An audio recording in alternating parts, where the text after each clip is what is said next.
Halo, selamat pagi anak-anak Pak Guru kelas 2 semua. Apa kabarnya hari ini? Pak Guru berharap anak-anak dalam keadaan sehat dan tetap semangat dalam belajarnya ya. Baik, kembali lagi jumpa dengan Pak Guru di pelajaran tematik kelas 2, tema 1, hidup rukun. Subtema 3, hidup rukun di sekolah. Hari ini kita masuk pembelajaran 5, melakukan permainan mencari anggota kelompok. Anak-anak di rumah dibuka bukunya ya, halaman 95, pembelajaran kelima. Baik, kita lanjut materinya, disimak ya. Rehan dan teman-teman bermain dengan riang. Mereka bermain sambil berolahraga. Mereka bermain mencari anggota kelompok. Nah, si Rehan dan teman-temannya sedang bermain sambil berolahraga. Permainan yang mereka lakukan yaitu mencari anggota kelompok. Nah, anak-anak Pak Guru pernah melakukan permainan ini? Mungkin ada yang sudah pernah melakukannya ya. Nah, permainan mencari anggota kelompok ini ada aturannya. Aturannya yaitu yang pertama, Rehan dan teman-teman membuat lingkaran sambil berpegangan satu sama lain. Jadi yang pertama, mereka membentuk lingkaran dan tangannya saling berpegangan. Nah, perhatikan ya. Nah, sambil berpegangan, mereka berputar dengan berjalan ke samping. Nah, mereka berjalan ke samping ya, sebelum fluid dibunyikan. Nah, sewaktu melakukan gerakan berputar, nah di sini boleh sambil bernyanyi ya, lagunya bebas. Nah, sambil bernyanyi dan berputar, nah didengarkan fluid. Nah, nanti fluid itu jadi aba-abanya. Nah, sesudah itu fluid dibunyikan 2 kali. Nah, jika mendengar fluid dibunyikan 2 kali, prit prit. Nah, mereka melepaskan genggaman tadi, lalu mereka mencari 2 anggota kelompok. Nah, jadi dalam satu kelompok itu ada 2 orang.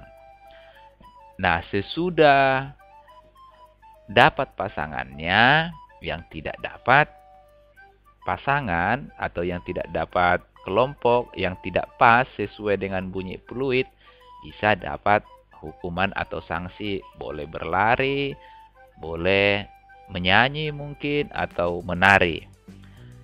Nah, sesudah itu kembali membentuk lingkaran sambil berpegangan tangan dan berputar berjalan ke samping. Nah, boleh sambil bernyanyi, kemudian didengarkan fluidnya. Nah, jika fluidnya berbunyi 3 kali, prit, prit, prit. Nah, langsung mencari anggota kelompok menjadi 3. Nah, harus ada dalam kelompok itu 3 orang. Jadi harus ada 3 orang. Nah, coba perhatikan di sini ya, sudah ada berpegangan 3 orang. Berarti yang ini sudah pas satu kelompok dan yang ini juga sudah 3 orang. Nah, sudah pas satu kelompok. Nah, mereka ini ada yang belum berkelompok. Nah, mereka harus segera mencari anggota kelompoknya supaya 3. Nah, jika yang tidak mendapat, ada yang tidak mendapat kelompok, maka dia boleh kena sanksi dengan disuruh berlari langkah pendek atau dengan berlari langkah panjang, ataupun mungkin disuruh bernyanyi. Sanksinya ya bermacam-macam. Nah, begitulah cara melakukan permainan mencari anggota kelompok. Nah, anak-anak ada yang mau melakukan permainan ini? Nah, nanti ya kita lakukan kalau sudah kembali masuk ke sekolah. Tapi anak-anak bersabar dulu ya, tetap belajarnya dari rumah dulu. Baik, kita lanjut lagi ya. Gerak berjalan adalah variasi gerak lokomotor. Nah, tadi mereka ada melakukan gerak berjalan ke samping ya, sewaktu berpegangan tangan membentuk lingkaran. Nah, gerak berjalan itu adalah gerak lokomotor. Nah, anak-anak masih ingat apa itu gerak lokomotor? Gerak lokomotor itu apa? Gerak lokomotor adalah gerak berpindah tempat. Nah, tadi posisinya di awal, contohnya di sini. Kalau sudah berjalan tentu akan berpindah tempat. Jadi berpindah tempat itu disebut juga dengan gerak lokomotor. Atau gerak lokomotor adalah gerak berpindah tempat. Dan masih ada gerak-gerak lain juga yang merupakan gerak lokomotor. Nah, berikut contoh lain gerak lokomotor. Yang pertama, berlari. Nah, berlari juga termasuk gerak lokomotor. Apalagi contoh yang lain gerak lokomotor, ada melompat. Nah, melompat juga gerak lokomotor berpindah tempat ya. Kemudian ada juga gerak meloncat. Nah, coba perhatikan, berlari adalah mengayunkan kaki ke depan secara bergantian dengan cepat. Nah, itu anak-anak mungkin sudah tahu ya. Nah, yang perlu anak-anak perhatikan, di sini ada melompat dan meloncat. Mungkin anak-anak sering mengartikan bahwa melompat dan meloncat itu sama. Melompat dan meloncat itu berbeda ya. Berbeda. Apa perbedaannya? Nah, perhatikan. Melompat adalah mendorong tubuh ke atas dengan menggunakan satu kaki. Nah, jadi kalau melompat itu yang mendorong tubuhnya ke atas adalah hanya satu kaki. Nah, perhatikan. Dia berlari dulu, kemudian menolakkan kakinya hanya menggunakan satu kaki, mendorong tubuhnya ke atas. Nah, itu melompat. Nah, jadi didorong tubuhnya hanya satu kaki. Ya, kalau melompat. Nah, meloncat adalah mendorong tubuh ke atas dengan menggunakan dua kaki. Jadi, tolakan kakinya itu menggunakan dua kaki. Dua kaki sekaligus ditolakkan untuk melakukan loncatan. Nah, itu namanya meloncat. Jadi, contoh loncat kodok menggunakan dua kaki untuk mendorong tubuhnya ke atas.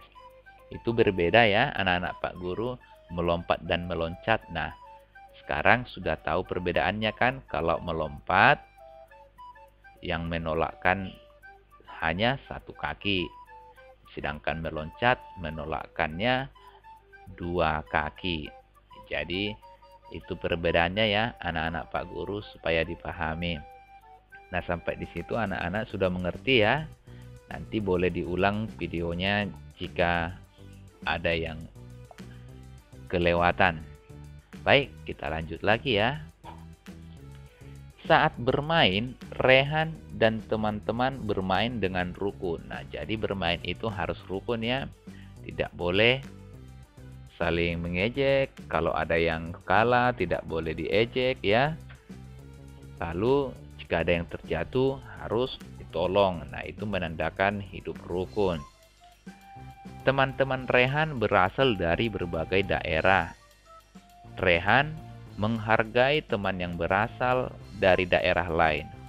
Perilaku Rehan sesuai sila ketiga Pancasila. Nah, anak-anak Pak Guru juga ya, daerah asalnya mungkin ya berbeda-beda ya. Berbeda-beda, tapi anak-anak tetap hidup rukun, saling menghargai. Nah, perilaku anak-anak itu sudah menunjukkan perilaku sesuai sila ketiga Pancasila. Menghargai teman yang berasal dari daerah lain itu sudah termasuk perilaku sila ketiga ya, anak-anak Pak Guru. Anak-anak Pak Guru masih ingat kan bunyi sila ketiga Pancasila? Bunyinya yaitu Persatuan Indonesia. Lambangnya adalah pohon beringin. Nah, ini masih diingat ya, harus diingat ya anak-anak Pak Guru, ini bunyi sila Pancasila dan lambang-lambangnya ya.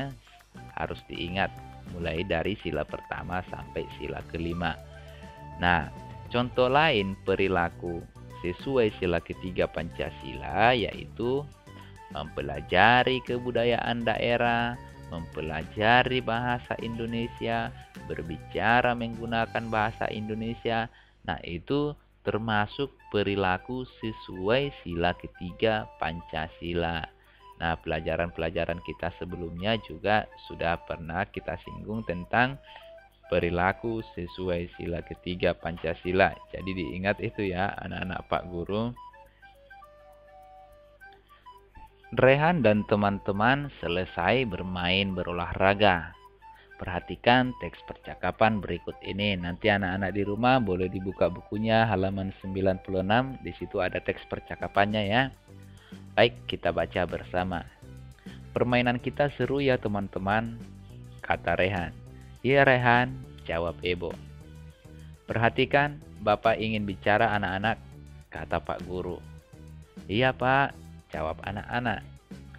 Segeralah lakukan pendinginan setelah berolahraga. Minumlah banyak air putih. Gantilah pakaian olahraga dengan seragam, kata Pak Guru. Baik Pak, jawab Rehan. Nah, kita perhatikan ya percakapan berikut ini. Nah, di sini ada Bapak buat tulisannya agak tebal ya, hitam. Nah, ini adalah kalimat apa? Kalimat perintah ya, selalu diakhiri dengan tanda seru. Nah, coba kita perhatikan satu-satu ya kalimat perintahnya. Perhatikan, Bapak ingin bicara anak-anak. Perintah siapa? Perintah Pak Guru atau disuruh Pak Guru, karena kalimat perintah adalah untuk menyuruh orang lain. Nah, jadi Pak Guru menyuruh anak-anak supaya memperhatikan Pak Guru yang mau berbicara. Lalu Pak Guru lagi memerintahkan atau menyuruh anak-anak segeralah lakukan pendinginan setelah berolahraga. Nah, Pak Guru menyuruh anak-anak supaya melakukan pendinginan setelah berolahraga. Jadi pendinginan itu perlu ya anak-anak setelah melakukan olahraga. Sebelum melakukan harus ada pemanasan. Nah, sesudah selesai berolahraga harus ada pendinginan. Supaya apa? Tujuannya apa kira-kira ini anak-anak? Tujuannya yaitu untuk membantu tubuh kita kembali ke posisi semula atau ke normalnya. Jadi untuk menjaga otot-otot kita supaya tidak cedera. Ya, itu tujuan pendinginan dilakukan ya. Jadi sangat perlu dilakukan setelah berolahraga. Nah, itu perintah yang dilakukan, yang diucapkan oleh Pak Guru. Kemudian Pak Guru menyuruh minumlah banyak air putih. Nah, ini juga sangat perlu ya buat anak-anak Pak Guru juga di rumah harus banyak air putih, terutama saat berolahraga. Kenapa Pak Guru harus minum banyak air putih? Karena saat olahraga anak-anak tentu sangat berkeringat kan? Nah, keringat itu adalah bentuk cairan ya, air yang ada dalam tubuh kita. Jadi itu perlu diganti dengan minum air putih. Ya, kalau boleh air putihnya yang hangat ya, yang hangat, jangan yang dingin, jangan minum es ya. Kalau sudah olahraga kan capek, panas, maunya minum es ya, jangan ya, minum air putih biasa saja. Yang agak hangat boleh ya. Nah, tujuannya itu tadi untuk mengganti cairan tubuh kita yang sudah keluar melalui keringat ya saat berolahraga. Nah, itu tujuannya. Kemudian Pak Guru menyuruh anak-anak lagi, memerintahkan kepada anak-anak, gantilah pakaian olahraga dengan seragam. Nah, tentu pakaian olahraganya setelah berolahraga pasti sudah terkena keringat dan sudah basah dengan keringat. Tentu nanti kalau dipakai lagi badannya bisa menjadi sakit juga ya. Jadi sakit karena pakaiannya yang sudah basah bisa membuat jadi masuk angin. Lalu aromanya juga ya sudah keringat, jadi mungkin sudah tidak harum lagi untuk dicium. Nah, jadi perlu diganti dengan seragam. Jika dilanjut juga kita belajar, pakaiannya sudah nyaman untuk dipakai lagi. Nah, itulah kalimat perintah yang ada dalam percakapan ini dan makna kalimat perintahnya ya. Bapak harap semua anak-anak di rumah mengerti ya, mulai penjelasan Pak Guru mulai dari yang awal tadi. Nah, Bapak cukupkan sampai di sini dulu ya materi kita hari ini. Nanti anak-anak Pak Guru di rumah dibaca bukunya, dikerjakan ya tugas yang dari Pak Guru. Baiklah anak-anak Pak Guru semua, sekian dulu materi kita untuk hari ini. Semoga anak-anak di rumah tetap dalam keadaan sehat dan semangat. Walaupun meski belajar dari jarak jauh dan anak-anak belajar di rumah, tetap belajarnya di rumah ya. Baiklah, sekian dulu dari Pak Guru. Terima kasih untuk anak-anak semua. Sampai jumpa di video berikutnya ya. Terima kasih untuk semua. Salam rindu dan salam sayang buat kalian semua. Dadah.